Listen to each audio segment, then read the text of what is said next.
ছেলের সাথে নতুন বেনারসি পরা ঘোমটা টানা এক মেয়েকে দেখে অবাক হয়ে গেলেন মা। নিঃসন্দেহে এটা ছেলের বিয়ে করাবো, সদ্য বিয়ে করে এনেছে। কিন্তু স্বাক্ষরের মতো ছেলে বাবা মাকে না জানিয়ে বিয়ে করতে পারে না। সব কিছু কেমন যেন অদ্ভুত লাগছে মায়ের কাছে। মা কাছে এসে ছেলের মুখের দিকে তাকালেন। স্বাক্ষর নত মুখে মেঝের দিকে চেয়ে আছে।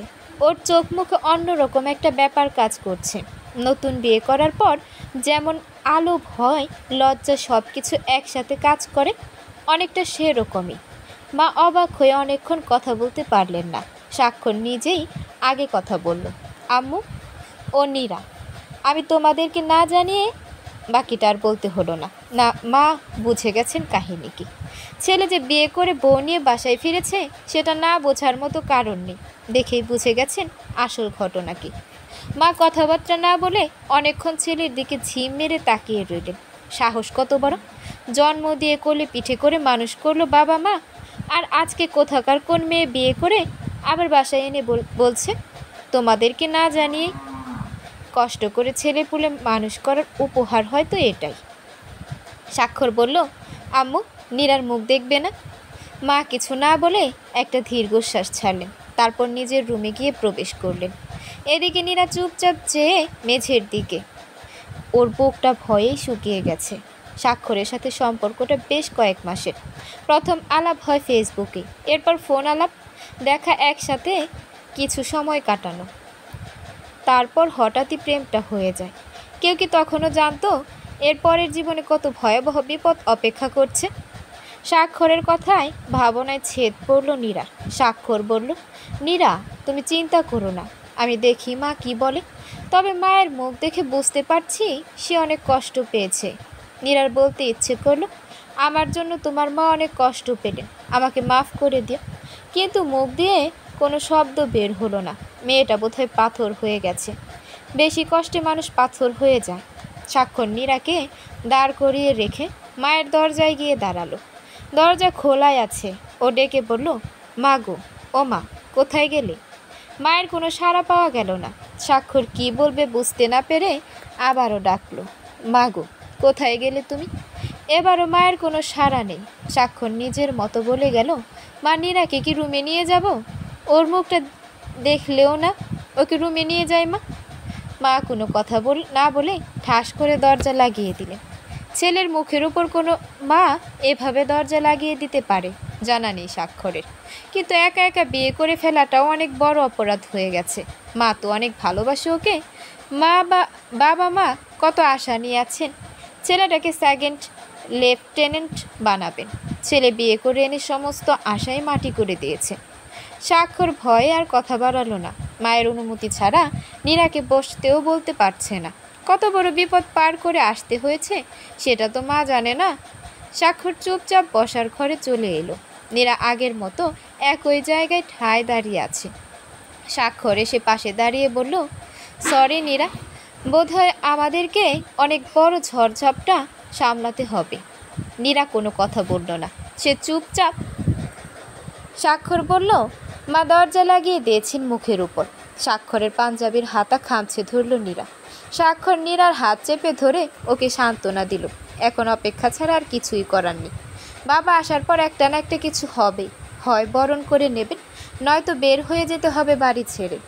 নীরার হাত ধরে ওকে সান্ত্বনা দিয়ে সোফায় বসিয়ে দিল স্বাক্ষর। তারপর শেষ আরেকবার চেষ্টা করতেই মায়ের দরজায় গিয়ে ডাকলো, মাগো, আমি কোনো অন্যায় করিনি, একটা ঝামেলায় পড়ে বিয়ে করতে হয়েছে, আমাকে বিশ্বাস করো তুমি। দরজাটা খোলো না প্লিজ। নীরা এখনও দাঁড়িয়ে আছে। মেয়েটা অনেক টায়ার্ড, 2 দিন ধরে না খেয়ে আছে। ওর কথা যদি একটু। দরজা খুলে গেল। মা ভয়ঙ্কর চেহারায় তাকিয়ে আছেন। যত রেগেই থাকুক না কেন, দরজা খুলেছেন তো। স্বাক্ষর মায়ের পায়ের কাছে বসে বলল, মা প্লিজ নীরার মুখটা দেখো, তোমার পছন্দ হবে। মা কথা না বলে চটাং করে বসার ঘরে চলে গেলেন। নীরার ঘুমটা তুলে তাকালেন ছেলের বউয়ের দিকে। মেয়েটা দেখতে খারাপ না, বেশ সুশ্রী। মা কিছু না বলে সেখান থেকে চলে এলেন রান্নাঘরে। নীরা ঠায় দাঁড়িয়েই রইল। স্বাক্ষর বসার ঘরে গিয়ে নীরার পাশে দাঁড়িয়ে পড়েছে। মা নাস্তা হাতে এনে টেবিলের উপর শব্দ করে রাখলেন। তারপর বললেন, খেয়ে নিতে বল তোর বউকে। স্বাক্ষর কী করবে বুঝে উঠতে পারল না। নীরা দুদিন কিছু খায়নি। ও যেহেতু এখন স্বাক্ষরের স্ত্রী, কাজেই ওর ব্যাপারে সমস্ত চিন্তা ভাবনা স্বাক্ষরকেই করতে হবে। স্বাক্ষর নীরাকে ধরে এনে নাস্তার টেবিলে বসালো। বলল, আগে খেয়ে নাও। নীরা কিছু বলল না। এই অবস্থায় খাওয়ার মতো রুচি বা ইচ্ছে কোনোটাই ওর নেই। তার উপর বিয়ের সাজে এভাবে কতক্ষণই বা থাকা যায়। নীরাকে রুমে ঢুকতে বলতেও পারছে না স্বাক্ষর। নাস্তা খেতে বলার পর আরেকবার মায়ের কাছে যাওয়ার জন্য পা বাড়ালো, নীরাকে রুমে নিয়ে যাবে কিনা সেটা জিজ্ঞেস করার জন্য। কিন্তু মায়ের দরজায় এসে দেখল মা ফ্যানের সাথে শাড়ি বাঁধছেন। মুহূর্তেই পুরো দুনিয়া কেঁপে উঠল। স্বাক্ষরের চিৎকার করে ছুটে গিয়ে মাকে টেনে নামালো বিছানা থেকে। ছেলে না জানিয়ে বিয়ে করেছে বলে কোনো মা কি সুইসাইড করতে পারে? বড় ধরনের ধাক্কা খেয়ে গেল নীরা। উনি তাহলে কখনো এই বিয়ে মেনে নেবেন না, এটা নিশ্চিত একেবারে। নীরা মাথা নিচু করে বসে আছে। স্বাক্ষর মায়ের মাথাটা কোলের উপর নিয়ে বসে আছে। মাকে বারবার করে বুঝিয়ে বলছে যেন ওকে ভুল না বোঝে। মা কোনো কথা বলছেন না। ওনার হাইপার টেনশন বেড়ে গেছে। সব দিক দেখে দুশ্চিন্তা বাড়ছে নীরার। স্বাক্ষরের বাবা এসে গেছেন। উনি ছেলের সদ্য বিয়ে করা বউকে দেখে তেমন অবাক হননি। ছেলে বড় হয়েছে, কাউকে ভালো লেগেছে, বিয়ে করেছে, ব্যাস। এটা নিয়ে তো মাতামাতির কারণ নেই। যদি উনি কষ্ট পেয়েছেন এরকম একটা কাজ করায়, তবুও চুপচাপ আছেন। স্বাক্ষর মায়ের সেবা করছে মন দিয়ে। নীরার কথা ভেবে খুব কষ্ট হচ্ছে ওর। স্বাক্ষরের বাবা বাসায় ফিরে আগে স্ত্রীর পাশে বসলেন। স্বাক্ষর মায়ের মাথাটা কোলে নিয়ে বসে আছে। নীরা ওদের থেকে দূরত্ব বজায় রেখে মাথা নিচু করে মেঝের দিকে চেয়ে আছে। সবাই চুপচাপ। স্বাক্ষরের বাবা আগে বললেন, স্ত্রীর হাতটা ধরে বললেন, উঠে বসো। কি হয়েছে তোমার? ছেলে যেটাতে ভালো থাকবে সেটাই করেছে, তুমি এত পাগলামি করছো কেন? উনি স্বামীর দিকে একবার তাকালেন। শরীরটা আগের চেয়ে আরও খারাপ হয়ে গেছে মনে হচ্ছে। নীরা কিছুতেই বুঝতে পারছে না এটা নিয়ে উনি এত রেগে গেলেন কেন। স্বাক্ষর মাকে জড়িয়ে ধরে বলল, তুমি আমাকে ভুল বুঝিও না গো মা। নীরা অনেক ভালো একটা মেয়ে, আমরা একসাথে অনেক ভালো থাকবো, তুমি দেখো। মা ছেলের মুখের দিকে একবার তাকিয়ে স্বামীকে বললেন, ঠিক আছে, তুমি যা বলবা। উনি বালিশে মুখ গুজে দিলেন। স্বাক্ষর নীরার মুখের দিকে তাকালো। নীরার মনে হচ্ছে শাশুড়ি মা একটু বেশি বেশি করছেন। তবে মা তো হয়তো কষ্টটা বেশি পেয়েছেন, সেটা ভেবে নিজেকে সামলে নিল নীরা। স্বাক্ষরের বাবা বললেন, মেয়েটা তো দেখতে ভালোই। স্বাক্ষর যদি মনে করে সে ভালো থাকবে, আমরা আর আপত্তি কেন করব বলো? ছেলের জন্য সারা জীবন অনেক কষ্ট করে এসেছি, এখন এই ইচ্ছেটা পূরণ করি। স্বাক্ষর মাথা নিচু করে ফেলল লজ্জায়। নীরাকে ভালোবেসে বিয়ে করেছে ও। গত 2 দিন আগে ভয়াবহ বিপদের সম্মুখীন হয়েছে মেয়েটা। বাধ্য হয়ে বিয়ে করতে হয়েছে স্বাক্ষরকে। এই পরিস্থিতিতে নীরাকে ফেলে আসাটা কাপুরুষোচিত কাজ হয়ে যেত। কিন্তু এখন কি করবে ও? মা যে অনেক কষ্ট পাচ্ছেন। মা বললেন, ঘরে যা স্বাক্ষর, বউ নিয়ে যা। আর কিছু বললেন না উনি। নীরা হতভম্ব হয়ে তাকিয়ে আছে। জীবনটা অনেক কঠিন। ওর জীবনটা আরও বেশি কঠিন। জীবনের প্রত্যেকটা ধাপ ধীরে ধীরে কঠিনে রূপান্তরিত হয়েছে। স্বাক্ষর নীরাকে নিয়ে নিজের রুমে চলে আসলো। নীরার মুখের দিকে তাকানো যাচ্ছে না। মেয়েটার চেহারায় দুশ্চিন্তার ছাপ স্পষ্ট। স্বাক্ষর 2 হাতে ওর মুখটা ধরে বলল, টেনশন করছো নীরা? আম্মু আমাকে একটু বেশি ভালোবাসে, সেজন্য এখন মেনে নিতে পারছে না। সব ঠিক হয়ে যাবে, তুমি দেখো। নীরা কোনো কথা না বলে স্বাক্ষরের বুকে মাথা রেখে কেঁদে ফেলল। নিজেকে খুব তুচ্ছ আর অপরাধী মনে হচ্ছে ওর জন্যই আজকে স্বাক্ষরকে এই পরিস্থিতির মধ্য দিয়ে যেতে হচ্ছে। রাত্রিবেলা নীরা ফ্রেশ হয়ে নিজের রুমে বসে আছে, একবারও বাইরে আসেনি। এদিকে স্বাক্ষর বারবার মায়ের শরীরে যত্ন নেওয়ার জন্য ছুটে যাচ্ছে মায়ের ঘরে। ওনার শরীরের অবস্থা এখন মোটামুটি ভালো। রাতে খাবার টেবিলে স্বাক্ষর, ছোট বোন সামান্তা, বাবা আর নীরাকে নিয়ে খেতে বসলো ওরা। মা খাবার টেবিলে আসেনি। আজকে বাসায় রান্নাটা উনি করেননি। নীরাকে স্বাক্ষরের জন্য রান্না করতে হয়েছে। স্বাক্ষর মাকে খাবার দিয়ে আসলো রুমে। তুলে খাওয়ানোর চেষ্টা করলো, কিন্তু উনি গ্রহণ করলেন না, বরং হাত ধুয়ে এসে খেতে বসলেন। স্বাক্ষর নিজেকে সান্ত্বনা দিল এই বলে যে সব ঠিক হয়ে যাবে, নিশ্চয়ই সব ঠিক হয়ে যাবে। খাবার শেষ করার পর রুমে এলো স্বাক্ষর ও নীরা। বাড়িটা শুনশান, চুপচাপ। নীরাকে টুকটাক বিভিন্ন জিনিস বুঝিয়ে বলছে স্বাক্ষর। নীরা মনোযোগ দিয়ে শুনছে। স্বাক্ষরের প্রথম উপদেশ ছিল, মাকে বুঝিয়ে দিতে হবে মেয়েটা স্বাক্ষরের জন্য পারফেক্ট, ধীরে ধীরে সব কিছু ঠিক হয়ে যাবে। সকালবেলা সবাই ঘুম থেকে ওঠার আগেই নীরা উঠে পড়ল, ফ্রেশ হয়ে নামাজ পড়ে নিল।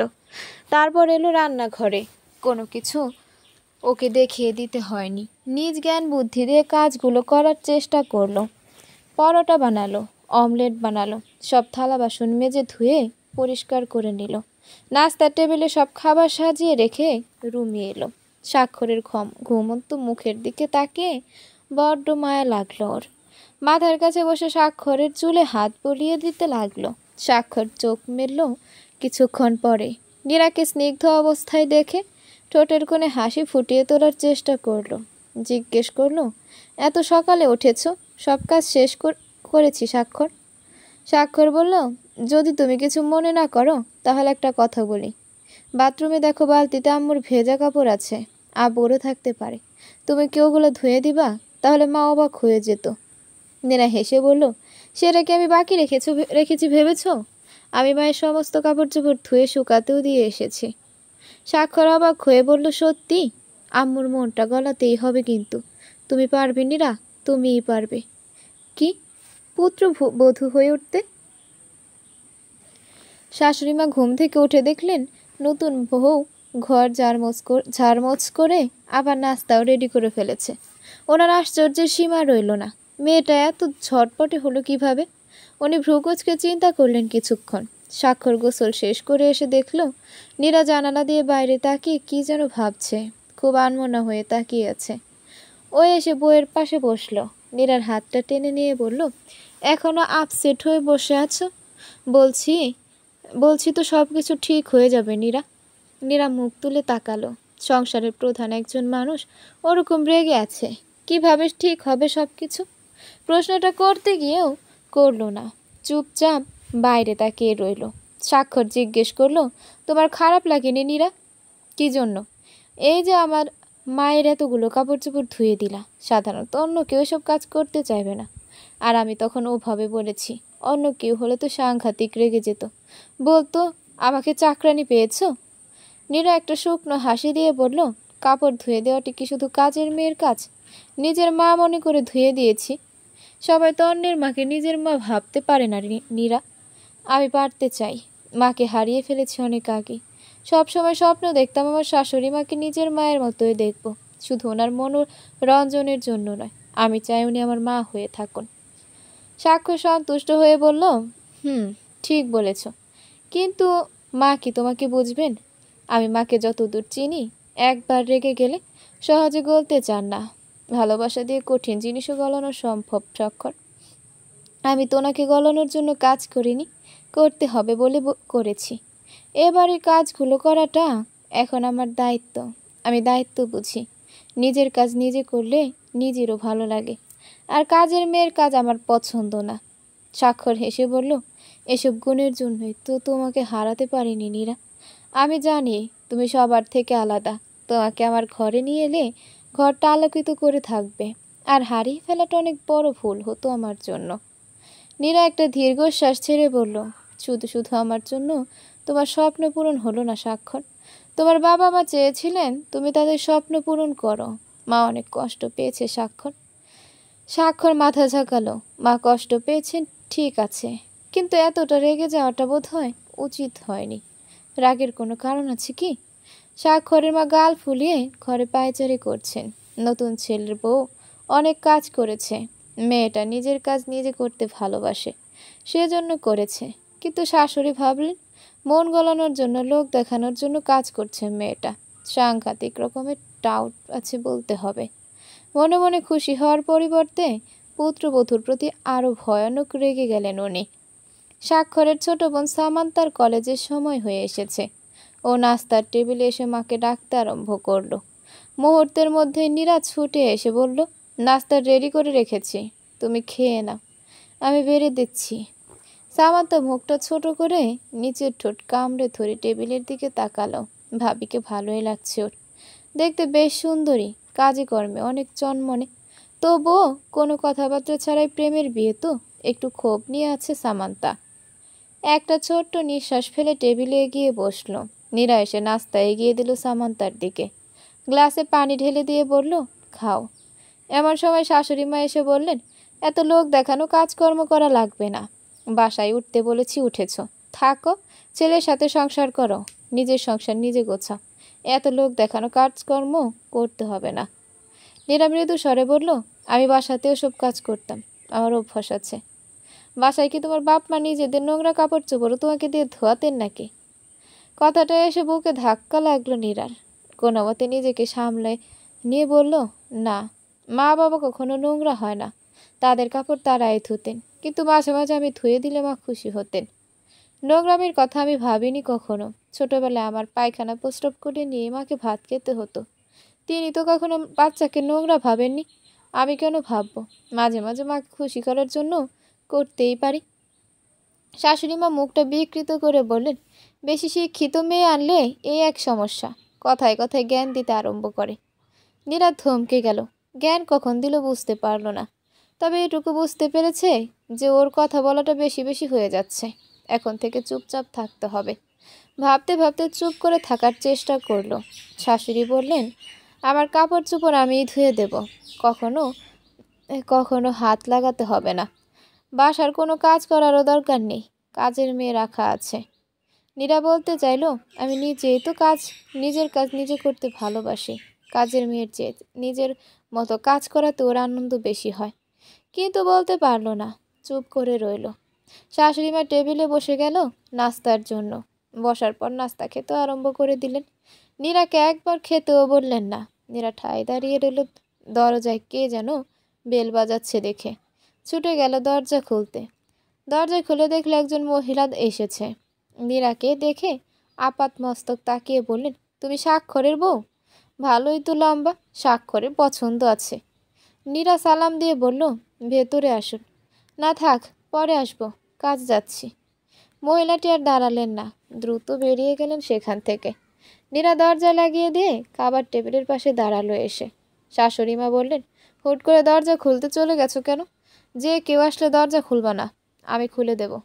আর এত দৌড়াদৌড়ি ভালো না, নতুন বউয়ের মতোই থাকো। অবশ্য তোমরা তো আর নিজেকে বউ মনে করো না, তোমরা প্রেম করে বিয়ে করেছো, শ্বশুরবাড়িতে এসেই কর্তৃত্ব ফলানো আরম্ভ করবা, দুদিন পর শিওর শাশুড়িকেই চিনবা না, শ্বশুরকেই চিনবা না। নীরা কিছু বলতে গিয়েও চুপ রইল, বললেই দোষ হয়ে যাবে, মেয়েদের আবার প্রতি পদে পদে দোষ। নীরা তাকিয়ে দেখলো জগে পানি শেষ, ও জগটা নিয়ে ভর্তি করে পানি এনে রাখলো। শাশুড়ি রেগে বললেন, আমরা ফোটানো পানি খাই, একবার বলেছি এত দৌড়াদৌড়ি ভালো না, লোক দেখানোর জন্য এত কাজ করা লাগবে না। যদি ভেবে থাকো এভাবে ছোটাছুটি করে কাজ করলে আমার মন জয় করবা, তাহলে ভুল ভাবছো। যাকো সব, বিয়ে করেছো, সংসার করো, কিছুই করতে বলবো না, ছেলেরে নিয়ে সারাক্ষণ শুয়ে থাকো গিয়া। নীরা থ হয়ে গেল একেবারে। এ কেমন কথাবার্তা? ও তো আপন মনে করেই এসব করছে, নিজের বাড়ির কাজ নিজেই তো করতে হবে। তাছাড়া মাকে কাজে সাহায্য করাটা তো অন্যায় নয়। উনি অযথা এভাবে রেগে গেলেন কেন? মাথা নিচু করে নিজের ঘরে চলে গেল নীরা। স্বাক্ষরকে দেখে বলল, মন খারাপ কেন? মা কিছু বলেছে? নীরা ছোট্ট নিঃশ্বাস ফেলে বলল, না, বললেও স্বাভাবিকভাবে নিয়েছি, মায়ের তো রাগ করাটাই স্বাভাবিক, তাই না? স্বাক্ষর এসে নীরার মুখটা দু হাতে ধরে বলল, আমার পাগলিটারে, এত ভালো কেন তুমি? সব সময় দেখি মেয়েরা শুধু শাশুড়ি নামে উল্টাপাল্টা বলে, আর তুমি লুকিয়ে যাচ্ছ। নীরা স্বাক্ষরের চোখে চোখ রেখে বলল, আমাকে তুলনা করো না স্বাক্ষর, আমি আমার মতো। আর এসব নিয়ে কিছু বলো না, মা যাই বলুক, আশা করি সব ঠিক হয়ে যাবে। স্বাক্ষর নীরার থুতনিতে হাত দিয়ে বলল, ইস আমার লক্ষ্মী বউটারে, আজীবন এমনই থাকিস। স্বাক্ষর, আমার টেনশন হচ্ছে তোমার জন্য। কেন? তোমার ক্যারিয়ারের 12টা বাজিয়ে দিলাম আমি। এত টেনশন করো না, কপালে যা ছিল হয়েছে, যা হয় ভালোর জন্যই হয়, দেখা যাক সামনে কি আছে। এখন দুশ্চিন্তা করতে যাচ্ছি না। মায়ের শরীর কি ভালো? নীরা মাথা ঝাঁকিয়ে বলল, শরীর ভালোই মনে হলো, গলায় যা তেজ, জানি না কতদিন এভাবে সহ্য করতে হবে আমাকে। শাশুড়ি মা কিছুতেই ছেলের বউয়ের উপর খুশি হতে পারছেন না। ওনার কাছে সব কিছুকেই মনে হচ্ছে মনোরঞ্জনের চেষ্টা করা। মনোরঞ্জনের চেষ্টা করে লাভ কি? মেয়েটাকে তো জোর করে মন বসাতে পারবেন না। উনি চেয়েছিলেন ছেলে বড় হয়ে ওনার স্বপ্ন পূরণ করবে, মানুষের মতো মানুষ হবে, সুন্দর মতো চাকরিতে জয়েন করবে, এলাকাবাসীর কাছে ওনাদের মুখ উজ্জ্বল করবে। তারপর নিজেরা পছন্দ করে হোক কিংবা ছেলের পছন্দের কোনো মেয়েকেই না হয় বউ করে আনা যেত। বিয়েরা তো তারা কেন, ছেলে জন্ম দিয়েই মানুষ করা কি কারণে? মায়ের রেগে থাকাটা স্বাভাবিক, তার উপর এক বাবার এক ছেলে, অতি আদরে মানুষ করা হয়েছে তাকে। কখনো কখনো আবদার বাবা মা অপূর্ণ কখনো কোনো আবদার বাবা মা অপূর্ণ রাখেনি। সে ছেলে কেন এরকম করবে? আজকে বাবা মা কি তাহলে শিক্ষা দিতে পারেনি? মায়ের চেয়ে একটা অপরিচিত মেয়ের ইচ্ছাই বেশি গুরুত্বপূর্ণ হয়ে গেল। এসবই স্বাক্ষরের মায়ের অভিমানের কারণ। প্রতিটা মাই চায় তার সন্তান বড় হোক, মানুষ হোক, তারপর দেখে শুনে বিয়ে করবে। তিনিও কোনো কিছু ভাবতে পারছেন না। স্বাক্ষর মাকে সব কিছু খুলে বলতে চেয়েও সুযোগ পাচ্ছে না। মা তো সময়ই দিচ্ছে না। যখনই ও মায়ের কাছে যাচ্ছে, মা তাড়িয়ে দিচ্ছে, রাগ দেখিয়ে চলে যেতে বলছে সেখান থেকে। স্বাক্ষর বুঝে উঠতে পারছে না কিভাবে মাকে খুলে বলবে সব কিছু। ওর দৃঢ় বিশ্বাস মাকে সব কিছু বুঝিয়ে বললে তিনি বুঝবেন। নীরা স্বাক্ষরকে বলল, আমার তো জামা কাপড় কিছুই নেই, মায়ের শাড়িটা আপাতত পরে আছি, কিন্তু এটা পরে কাজও করতে পারি না। তাছাড়া আরও একটা শাড়ি আমার দরকার স্বাক্ষর। স্বাক্ষর একটু ভেবে বলল, তোমার জন্য কি তাহলে টপস কিনে আনবো? না, আমি টপস পরতে চাই না এখানে। তুমি পারলে কামিজ নিয়ে এসো। কামিজ কি রেডিমেড পাওয়া যাবে? হ্যাঁ যাবে। তোমার কাছে টাকা আছে তো স্বাক্ষর? করুণ দৃষ্টিতে স্বাক্ষরের দিকে তাকালো নীরা। স্বামীর কাছে চাইলেই তো হবে না, তার হাতে টাকা পয়সা আছে কিনা সেটাও দেখতে হবে। তার উপর স্বাক্ষর এখন বেকার, পুরোপুরি বাবার উপর নির্ভরশীল। এখন ওর কাছে কিছু চাওয়াটা নিজের কাছেই লজ্জাজনক লাগছে। নীরার মুখের দিকে তাকিয়ে স্বাক্ষর বলল, এত কিছু ভাবতে হবে না তো, তুমি সব কিছু নিয়ে বেশি টেনশন করো। তাহলে কি করব বলো? তোমার হাত খালি, আর আমি যদি বায়না ধরি সেটা তো বিবেকহীন কাজকর্ম হয়ে যাবে। স্বাক্ষর বলল, ওরে বউরে, থাক, এত কিছু নিয়ে টেনশন করতে হবে না তোমাকে। তুমি বলো কীরকম ড্রেস আনবো, টাকা আমার কাছে আছে। নীরার আরও কয়েকটা জিনিস খুব প্রয়োজন, সেসবের নাম শুনে বেরিয়ে গেল স্বাক্ষর। নীরা চুপচাপ বসে রইল বিছানার উপর। বাড়ি আশেপাশের মানুষজন আসছে নীরাকে দেখতে। নতুন বউ দেখার কৌতূহল সবার মাঝে। শাশুড়ি মা নিজে দরজা খুলে দিয়েছেন। কয়েকজন মহিলা আসছে দেখে দু একটা মন্তব্য করেই চলে যাচ্ছে। সবাই চলে যাওয়ার পর শাশুড়ি মা নীরাকে বললেন, সবাই আড়ালে কত কিছু বলে জানো? নীরা মুখ তুলে তাকালো। শাশুড়ি মা বললেন, কতজন কত কথা বলছে, সেগুলো তো তোমার কানে আসে না। অনেকেই বলছে ছেলেটাকে দেখে ভালোই মনে হয়েছিল, কত নম্র ভদ্র, তলে তলে এত কিছু করে বেড়ায়, এভাবে একা একা বিয়ে করে ফেললো। নীরা কোনো উত্তর খুঁজে পেল না। এটাই তো স্বাভাবিক। স্বাক্ষরের ব্যবহারে যে কেউ ওকে ভালো নম্র ছেলে বলবে। সে যে এমন করে ধুম করে বিয়ে করে আনবে সেটা তো ভাবাই যায় না। কিন্তু উপায় যে ছিল না। একটা ছোট্ট দীর্ঘশ্বাস ছাড়ল নীরা। শাশুড়ি মা আবারও বললেন, আমার ছেলেটার মাথায় কিসের ভূত ঢুকিয়েছিলে তুমিই জানো। চাইছিলা তো একটা সংসার, তাই না? এখন সংসার করো, নাকি আমি থাকলে সমস্যা হবে? আমি থাকতে সমস্যা হইলে বইল, আমি চলে যাব বাড়ি ছেলে, তুমি একাই সংসার করো। মায়ের কথায় বুকটা মোচড় দিয়ে উঠল নীরার। বুকটা চিনচিন করছে কষ্টে। একজন মেয়ে এভাবে বলতে পারেন? ও মৃদু স্বরে বলল, মা আমাকে এমনভাবে মেয়ে ভাববেন না। আমি আপনার মেয়ের মতো। আমার মেয়ে তোমার মতো একটা বেহায়া হবে না। জোর করে বিয়ে করার মতো সাহস ওর হবে না। নীরা চুপ করে গেল। ও তো স্বাক্ষরকে জোর করে বিয়ে করেনি, পরিস্থিতি বাধ্য করেছে বিয়ে করতে। বিয়ের ঘটনাটা মাকে বলা দরকার, কিন্তু উনি তো শোনার প্রয়োজন মনে করছেন না, সুযোগও দিচ্ছেন না। নীরা বলল, মা আপনি আমার কথা সবটা শুনুন। আমাদের বিয়েটা কিভাবে হয়েছিল আপনার জানা দরকার। উচিত অনুচিত শেখাতে আইসো না। বিয়ে হয়েই গেছে, এখন ও সব শুই না কি করব? ইচ্ছা নাই শোনার। তুমি সংসার করো। মা এভাবে বলবেন না। কি বলবো তোমার কাছে শিখতে হবে আমার? নীরা আর কথা বাড়ালো না। একটা অশান্তি থেকে বাঁচতে বিয়েটা হয়েছে, এখানে তো আবার অন্যরকম অশান্তি হবে। মা সারাক্ষণ কথা শুনিয়েই যাচ্ছেন। কিভাবে মাকে বোঝানো সম্ভব জানে না নীরা। স্বাক্ষর নীরার জন্য দুটো 3 পিস কিনে নিয়ে এসেছে। নীরার আরও টুকটাক যা দরকার সবই নিয়ে এসেছে। ও বাসায় ঢোকার সময় মা নিজেই দরজা খুলে দিয়েছেন। উনি দেখেছেন স্বাক্ষরের হাতে শপিং ব্যাগ। ব্যাগ দেখে ভ্রু কুঁচকে আছে ওনার। স্বাক্ষর কিছু বলতে গিয়েও বলল না, শুধু বলল, নীরার জন্য দুটো জামা আনলাম মা। মা কিছু না বলে সরে গেলেন দরজা থেকে। স্বাক্ষরও কিছু বলল না আর, সোজা চলে এলো নিজের রুমে। নীরাকে ব্যাগটা এগিয়ে দিয়ে বাথরুমে চলে গেল। নীরা ব্যাগ খুলে জামা কাপড় বের করে হাসলো। ছেলেটার পছন্দ আছে বলতে হবে। দারুণ সব জিনিস এনেছে পছন্দ করে। জামা দুটোও সুন্দর। নীরা জামাটা হাতে নিয়ে আয়নার সামনে ধরে নিজেকে দেখতে লাগলো কেমন লাগছে। স্বাক্ষর বাথরুম থেকে বেরিয়ে এসে নীরাকে পেছন থেকে জড়িয়ে ধরে বলল, তোমাকে মানাবে দারুণ। তোমার পছন্দ ভালো নীরা, তোমাকে খুব মায়াবী লাগছে। কি যে বলো না, তোমার চোখ সবসময় আমাকে সুন্দর দেখে।